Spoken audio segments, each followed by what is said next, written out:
So that was the first thing I got. I said, okay, we'll see. I couldn't say, I believe that. But it was an interesting, bold claim that made me say, okay, all the more. Is this shit really that good? Let's go. So here I am. I bought my little TRs and objectives and my Purif. And I said to the supervisor, because now by the time I finished that, it was 11 o'clock at night.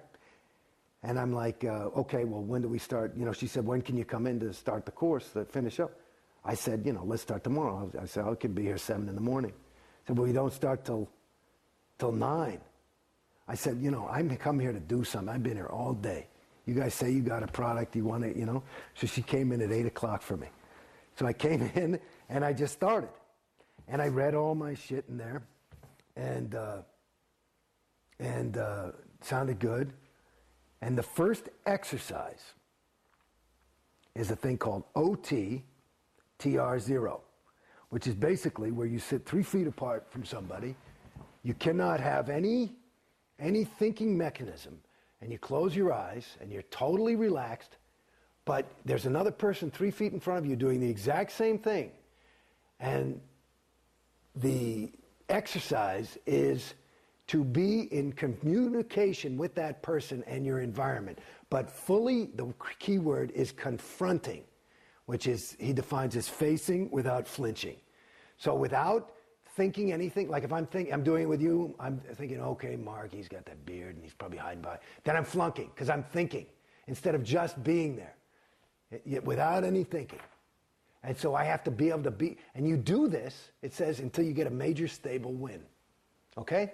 So I say, fuck it, okay, here's my first Scientology shit, and I'm there with some whoever, and I'm sitting there, and I'm facing him without flinching, and I had a major stable win. What I did, according to Scientologists, and I don't have any other nomenclature for it, so it would work for me, but I went exterior. So in other words, the concept would be your thetan, your soul, whatever you want to call it. That's who you are. You're not the body. I'm not Jason Beghe. Jason Beghe, it's like buying a new car. I'm the driver of the car, okay? So basically, I went exterior, and to get back to the beginning of my story, I felt for the first fucking time the biggest win in my life. I knew who I was. That question that I'd been asking since I was cognizant. Who am I? I knew who I was. And this was huge for me. I said, wow.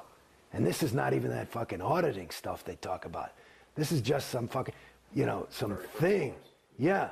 And I said, shit, that's awesome. So I was blown out of my socks, happy. I was like, oh, so that's who I am.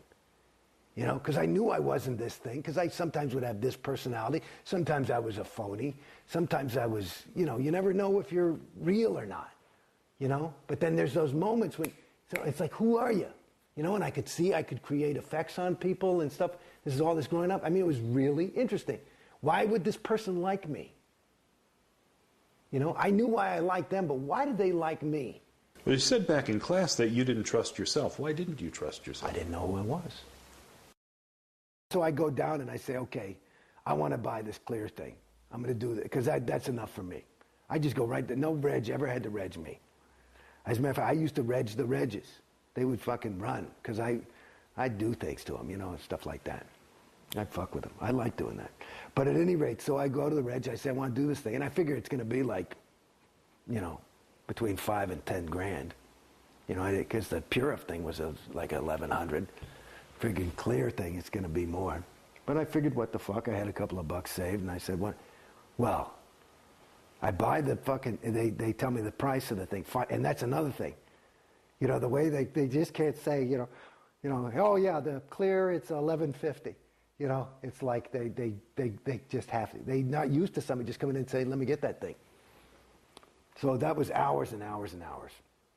And of course, Bodhi, it's like he's in there with me, and he's my FSM, and at that point, he's going to get 10%, and he's excited because, he was broke at the time.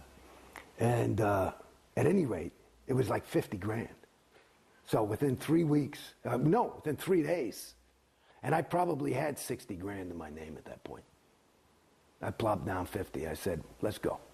That's a huge commitment. Well, and so everybody fell in love with me, and David Miscavige called me, and all that. Everybody, they started, you know, he wrote me a letter and all this shit. And, you know, everybody's got all this excitement about me.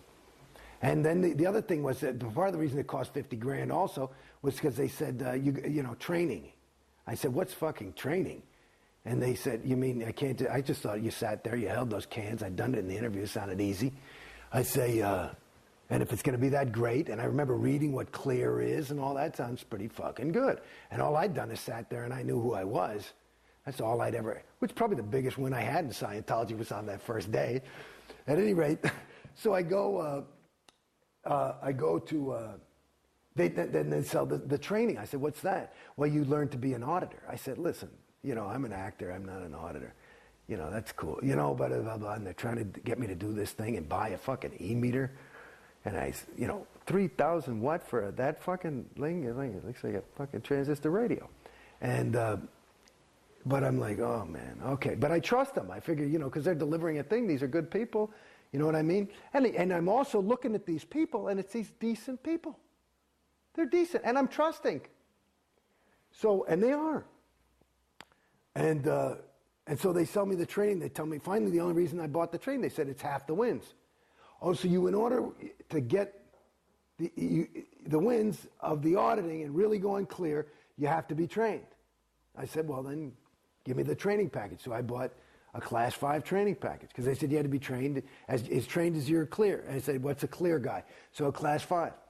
Now, you should know that a lot of people fall for this sales thing. And there is probably, I would guess, my guess is conservatively is there is probably $500 million, is my guess off the top of my head, of unused training that has been bought. People buy it, but they can't confront it. They can't face it without flinching. Okay? Me, I'm a class 5 auditor. I fucking did it. I liked it. I thought it was cool. I actually got a lot of wins out of that shit. So that was part of another reason why people liked me, because I was actually doing it. I didn't mind going on. I would quit. I'd say, I don't want to go on that audition. I'm going on course. You know, I was here to go clear. I figured I can do this in about 5-6 months. What the fuck? You know? Let's go. And I basically did that. You know, I'd stop to do a little bit of stuff to pay the rent. But basically, I was in the org from 8 in the morning. I had my own auditor. And she just audited me all day. I got all the other PCs off her fucking line. And I just went clear. Well, I actually went through my grades. It turned out I was a past life clear. That's why I was so able. And well, explain what that concept is, of past life clear. Well, what is that? Oh, dear God. Past life clear. Well, in other words, you know, I was born in 1960. Scientology was developed in 1952, but LRH was doing Dianetics. I'm having a moment.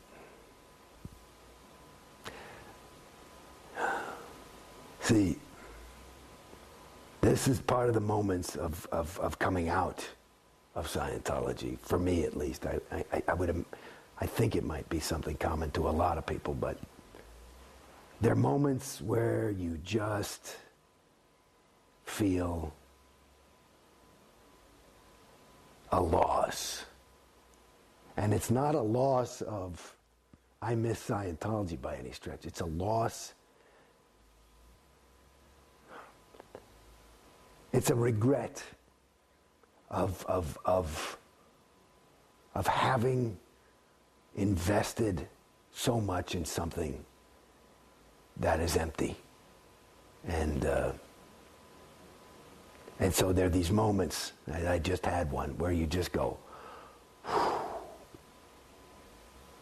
So at any rate, a past life clear would be somebody, because a clear is even though LRH says absolutes are unobtainable, that's a state that he called a homo novus. You're not even a human being. You're not even a homo sapiens anymore. Homo sap, as he calls it.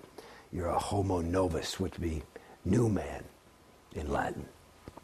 And so it's a